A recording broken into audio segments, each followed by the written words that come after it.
Entonces la pregunta que me hago inicialmente es ¿dónde se concibe la ética como persona? ¿Dónde está la ética? Vamos a decir que esto está en la parte racional, aquí arriba en el cerebro. ¿Sí o no? Sí. Una parte, ¿ok? Porque el hecho de que nosotros nos leamos 10 tratados de ética no nos hace automáticamente una persona ética, ¿ok? Haría falta un contenido práctico para yo decir, ok, ya esta es la parte teórica que todo dice Sócrates, dice Platón, que dice Mills. Ahora, ¿qué de eso puedo integrar yo a mí, a mi persona? ¿Cómo me siento yo con esa teoría? Y después tengo que echar un vistazo afuera a ver cómo está la sociedad, ¿ok? Porque lo importante de la ética, aparte de que yo me sienta cómodo, es que no me traiga conflictos con la moral ya establecida, ¿correcto? Entonces, tenemos que buscar un punto de equilibrio entre el pensamiento, el sentimiento y la manera en que yo voy a actuar. Si yo logro que mi manera de pensar coincida con mi manera de sentir y a su vez yo pueda actuar en función a eso, entonces es ahí, según mi criterio, donde está el corazón de la ética personal de la persona, ¿okay? Si yo pienso de una manera, siento de esa misma manera y actúo en función de eso y me voy bien, me siento bien, me desarrollo, entonces quiere decir que mi contenido ético está correcto, ¿okay? Congruente conmigo, ¿okay? Hay una congruencia. Ahora bien, ¿qué ocurre? Y ocurre cuando la moral, que debería estar en un círculo fuera de eso, porque la ética es lo que está dentro de mí. Pero ¿qué pasa? Sobre todo en esta era donde estamos viendo que hay cambios bruscos en la sociedad en cuanto a cultura, en cuanto a pensamiento, en cuanto a moral. ¿Qué ocurre cuando la sociedad me obliga, por decirlo de alguna manera, a que mi manera de pensar no coincida como yo me siento y adicional a eso yo tengo que actuar de una manera que yo no quiero? Con el único propósito de que la moral esté ahí en el medio. Es decir, soy una persona que quizás dentro de la sociedad me veo como una persona moralista, soy una persona correcta, pero ¿dónde está cómo me siento yo como persona? ¿Okay? Esa es una parte muy importante. Este señor llamado Viktor Frankl desarrolló una teoría, la tercera escuela vienesa de psicología, psicoterapia, llamada la logoterapia. La logoterapia dice que es una psicoterapia que propone que la voluntad de sentido es la motivación primaria del ser humano. ¿Cómo se come eso? ¿O cómo lo entiende? La voluntad de sentido. Frankl decía que ningún ser humano puede vivir hasta tanto no descubra para qué está aquí. Y que se desarrolle en función a esa misión, a esa meta. ¿Okay? ¿Para qué soy bueno? Y si la sociedad me permite desarrollar eso, para lo que yo soy bueno. ¿Okay? ¿Saben dónde Viktor Frankl desarrolló esa teoría? ¿En qué circunstancias se imaginan ustedes que una persona puede llegar a la conclusión de que yo soy responsable de lo que me pasa y que yo soy el que decido si el entorno va a influir más de lo que yo quiero que influya?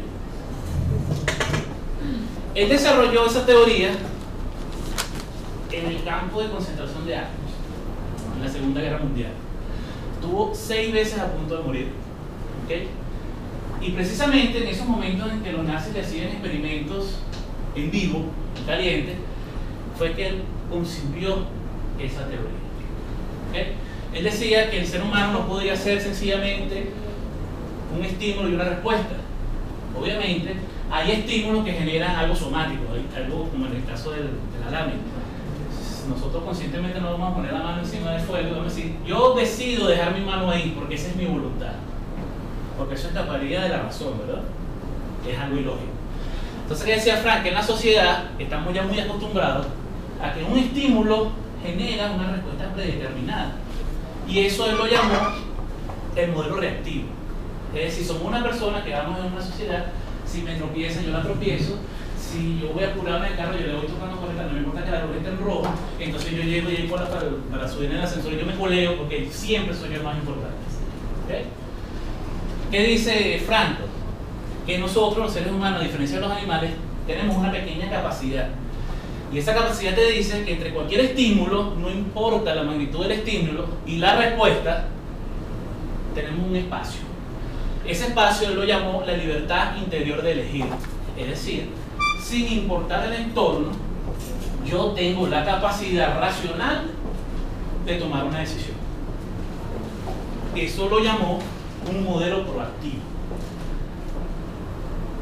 Ustedes han leído esa palabra en los anuncios de prensa para solicitar empleo, ¿verdad? Necesitamos una persona proactiva. Y casualmente muchas personas que colocan esos anuncios tienen un concepto errado de lo que es la proactividad. Cuando nosotros escuchamos proactividad, generalmente lo analizamos con una persona que está todo el tiempo en movimiento, y la persona que es el primero que está en todo y es el primero que dice yo soy el voluntario. Eso es hiperactividad. La proactividad va más en función a que tú vas a responder en función de tus valores sin importar el entorno. Muy de la mano con la ética. Sin importar cuánto sea el soborno que me están dando, es algo dentro de mí que me dice que eso no está correcto. ¿Ok? Entonces la proactividad va más ligada a la función o a la capacidad que yo desarrollo de tomar mi decisión en función de lo que yo, de mis convicciones, y no en función del entorno que me está rodeando. Ok, ¿qué ocurre cuando nosotros tomamos esa respuesta en función a mi proactividad? Bueno, que digo mi respuesta y esa respuesta no es ni buena ni mala, es mía. Ya si a la sociedad no le gusta, bueno, ya veremos qué resultado trae esa conducta, porque obviamente como personas responsables que estamos en un entorno, tenemos que hacernos responsables también de las decisiones que tomamos. Porque si yo tomo una reacción en función a algo que me está pasando, y yo considero que eso está correcto, pero eso me genera una consecuencia, yo también tengo que hacerme responsable de esa consecuencia. ¿Estamos bien hasta ahí? ¿Qué ocurre entonces? Porque muchas veces hay gente que se siente presionada con la moral y dice, no, es que la moral dice, indica tal cosa. Las leyes, hay que obedecerlas. No todas las leyes son morales. En la Segunda Guerra Mundial, lo primero que hizo Hitler fue un conjunto de normas que le daban legalidad a todas las barbaridades. ¿Qué pasa? No siempre la moral es ética. Porque si nosotros decimos que vamos a dar un poco judíos porque son judíos, lo vamos a agarrar, lo vamos a meter en un horno, y esa era la moral de la Alemania de aquella época, ¿cómo queda el resto del mundo cuando ve esos actos? ¿Por qué tantos países que se negaron inicialmente a entrar en la Segunda Guerra Mundial, de repente a la noche a la mañana todo el mundo quería entrar? Porque se dio cuenta de lo que estaba pasando. Y gracias a Hitler vino Mussolini, vino otra cantidad de gente que creían que tenían el derecho de imponer su moral y hacerla legal. ¿Ok? ¿Qué pasa? Que si la moral comienza a fallar, siempre nos queda la lógica y el sentido común. ¿Ok? Y en estos tiempos, que tenemos un fenómeno de hace varios años llamado la globalización, es cuando más nuestra lógica y nuestro sentido común tienen que prevalecer. ¿Por qué? ¿La globalización es buena o es mala? Hay diversidad de opinión. Para algunas personas les parece bien y otras personas están totalmente en contra de la globalización. ¿Para quién es buena? Obviamente hay un sentido de conveniencia y hay personas que por lo menos les interesa la globalización Económicamente. es un mercado, un medio para expandirse económicamente. ¿Y para quién es mala? Los que no están de acuerdo en ceñirse a un conjunto de normas estándares. ¿Para quién es buena la globalización? Depende del entorno donde yo esté. Porque si yo vivo en un país tercermundista, el mercado globalizado me afecta de manera positiva o negativa. Negativa, porque yo no tengo los recursos para competir. Entonces la pregunta sería, ¿la globalización es moral? Sí, es moral. Es moral, pero es ética.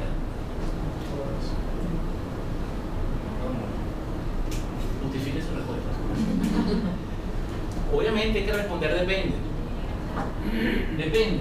Porque la idea de los mercados globalizados no es una idea que se le ocurrió a Wadi, no es una idea que se le ocurrió a Bush. Es algo que nació naturalmente, gracias a la tecnología, por ejemplo. Pero nosotros tampoco podemos, en función a lo que es algo moral o algo ético, decir no, la globalización hay que frenar y los mercados van a seguir regionales y vamos a cortar el internet. ¿Ok? Lo que hay es que buscar mecanismos para que el impacto no sea como el que estamos viendo ahorita, ¿ok? Y no se peor. Entonces hay que hacernos una pequeña pregunta. ¿Cuál es el límite al que debo llegar para sentirme que cumplo con esa moral? ¿Hasta dónde tengo que llegar yo como ciudadano? recomienzan los derechos de la otra persona. Esa puede ser una.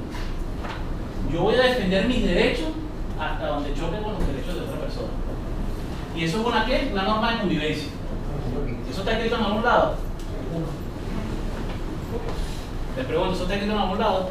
No. Por favor. Most babies are accidents. Not me. I was engineered. Born to save my sister's life. Having a child who is sick is a full-time occupation. Sure, we still enjoy the usual day-to-day happinesses of family life. Big house, great kids. You want to see a routine? What routine? Hey, baby, what's your sign? Cancer? You're a Cancer? No, I'm a Leo, but I have cancer. But beneath the exterior, there are cracks, resentments that threaten the very foundation of our lives. Oh my gosh, it's really you. I'm Campbell Alexander. What can I do for you? You've seen my commercials. That's why I'm here.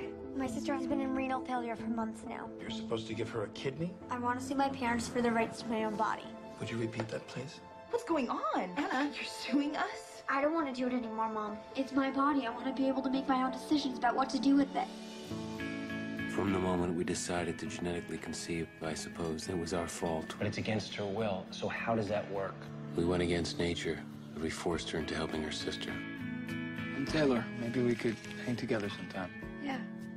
I don't mind my disease killing me, but it's killing my family too. What is she doing out of the hospital? We're going to the beach. You take her to the beach, you're killing her. She's gonna die. You better come, because if you don't, I want a divorce. But somehow, the very things that tore us apart Anna doesn't want to do it anymore. I don't believe you. You are hiding something, Anna. Just tell him. would bring us together in ways we could have never imagined. Do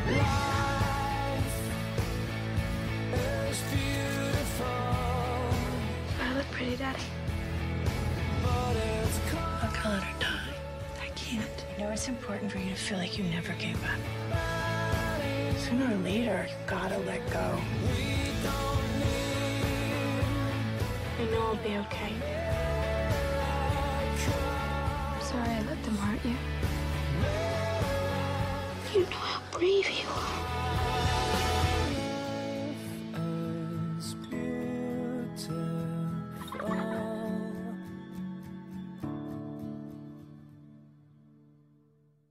Ética, que estamos estudiando ética, la volví a ver y la verdad que la manera de ver la película es totalmente distinta. Es una película excelente para uno entender la definición de un conflicto ético. ¿Okay? ¿Por qué? Porque esta señora que está aquí, que es la madre, si uno quita el entorno, es una excelente madre. Va a hacer lo imposible, va a hacer hasta lo último para salvar a su hija, que nació con una deficiencia inmune que era propensa al cáncer. ¿Okay? De hecho, antes de morirse, la niña pasó por 4 tipos diferentes de cáncer. La curaban y al año volvía a remisión con otro tipo de cáncer y así. ¿Dónde se presenta el conflicto ético de esta película? Para no extenderme mucho. En que esta niña que está aquí, que es la hermana menor, fue creada como bebé probeta para que fuera compatible 100% con su hermana y lo usaban como una chivera. Si la hermana tenía problemas y necesitaba médula espinal, agarraban a la muchachita, le sacaban la médula espinal y se la ponían a la hermana. Hasta que la hermana, enferma, se dio cuenta de que eso era inhumano. O sea, ella no tiene la culpa que yo haya nacido así, y si yo estoy destinada a morirme, me muero. ¿Okay? Entonces ella convence a la hermanita, y entre los 3 hermanos contrató a un abogado para ella emanciparse médicamente. ¿Por qué? Porque la hermana tenía cáncer y necesitaba un riñón, y se lo iban a sacar a ella para hacerlo a su hermana. ¿Okay? Entonces es toda una trama de decisiones, termina una decisión, viene otra, termina una decisión, viene otra, donde uno dice que entonces ¿qué es la ética? Porque para esa madre mi hija tiene que vivir, y si yo tengo que quitarte un riñón, te lo quito. Ahora, eso es moral. Desde ese punto de vista no, porque está añadiendo. Díselo una madre. No, yo sé, pero viendo el punto de vista del análisis, lo que estás diciendo, estás dañando la voz. Sí, pero ella no lo veía. Ella lo veía como que su hermana lo iba a hacer como un acto de bondad. Y ser ético y la moral es cuando uno hace bien, ¿cierto? Pero uno tiene que ser bien maduro, ¿no? Porque la decisión no es fácil. ¿Okay? Dios le deseo a mi hermano, pero que a mí me tocara esa decisión de tener que dar los riñones a mi hermano. Yo amo mucho a mi hermano, pero tampoco es una decisión fácil, no es un trasplante de muela. ¿Okay? No es que le voy a dar mi cabello a él para que se haga una peluca. ¿Okay? No son decisiones fáciles. Porque uno puede decir, ok, es el riñón tuyo, es tu hermano, tú sí eres esto, porque la gente es muy buena opinando cuando no está metido en el papel. Okay, pero lo que decía la niña, decía, ok, pero es que el médico me explicó que si yo le doy a esta edad un riñón a mi hermana, yo no voy a poder tomar refresco, yo no puedo ir a fiesta, yo no puedo tomar alcohol, yo no puedo llevar sol, yo no puedo hacer... Entonces eso es una vida. Someterse a un trasplante a los 8 años. Eso es un dilema ético. No que corbata me pongo hoy. Eso no es un dilema ético. El dilema ético es cuando en verdad tienes que ver qué tienes adentro para responder. ¿Okay? Se la recomiendo. Yo la tengo hoy pero no la presto. ¿Okay? Entonces es cuando yo me tengo que preguntar cuánto es suficiente. ¿Hasta dónde tengo yo que llegar? ¿Okay? Y nos plantea otra pregunta más interesante. ¿Cuál es el futuro de la ética? Porque obviamente esa globalización de los mercados ya está pasando por la globalización de la cultura. Venezuela es uno de los países que está sufriendo ese proceso de transculturización bárbaro. Levanten la mano quien aquí celebra Halloween.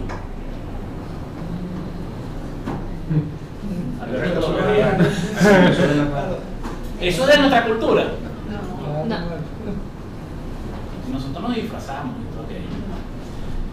Con respecto a ese punto, yo tengo un amigo, Dani,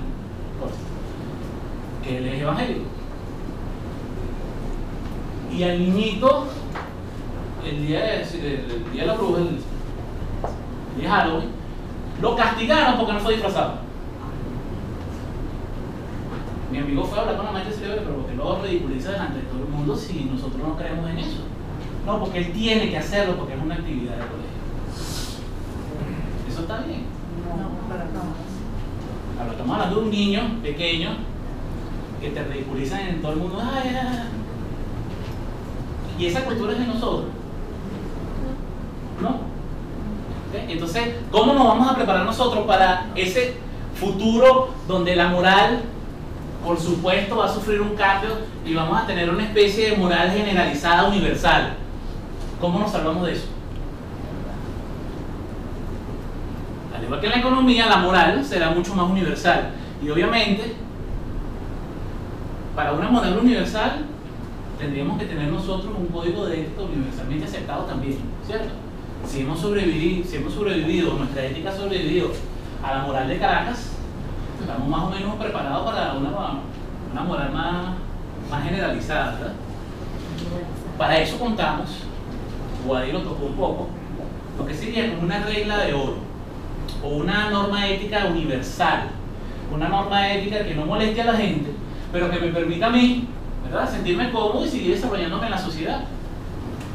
Ya Guadi la dijo, trata a los demás como deseas que otros te traten a ti. Y eso no es nuevo, ¿okay? Yo creo que el mismo Sócrates, en alguna oportunidad habló de eso, del bien común, de tratar a las personas como yo quisiera que me trataran, de ayudar a la otra persona como yo quisiera que alguien me ayudara a mí. Y como dijo Guadi, hay muchas culturas, muchas religiones que tienen una versión con el mismo propósito. Para los que son católicos, podemos extraer que así como en todo, traten a los demás como quieren que otros los traten a ustedes. Eso es fácil.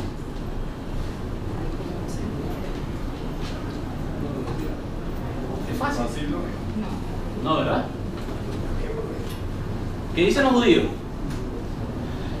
Aquello que te es detestable no lo hagas a tu semejante. Esto es lo más importante de la ley de Dios. Todo lo demás son puras observaciones. ¿Qué dicen nuestros amigos budistas? No dañes a los demás de una manera en que a ti te lastimaría. En esencia no es lo mismo. Sí. Y hay un refrán africano que dice: todo aquel que está a punto de picar a un animal con un palo puntiagudo debería picarse a sí mismo primero para ver qué se siente. Se ve sencillo, ¿verdad? Y nosotros tenemos tiempo ya aquí estudiando ética y esos conceptos, y se puede reducir algo tan fácil como una tarjetita que lo podemos tener en el bolsillo para recordarte todos los días. Y cada vez que vayamos a hacer algo, decir, a mí me gustaría que me lo hicieras. Yo creo que esa sola pregunta es suficiente como por lo menos para parar un poco y pensar. Muchísimas gracias.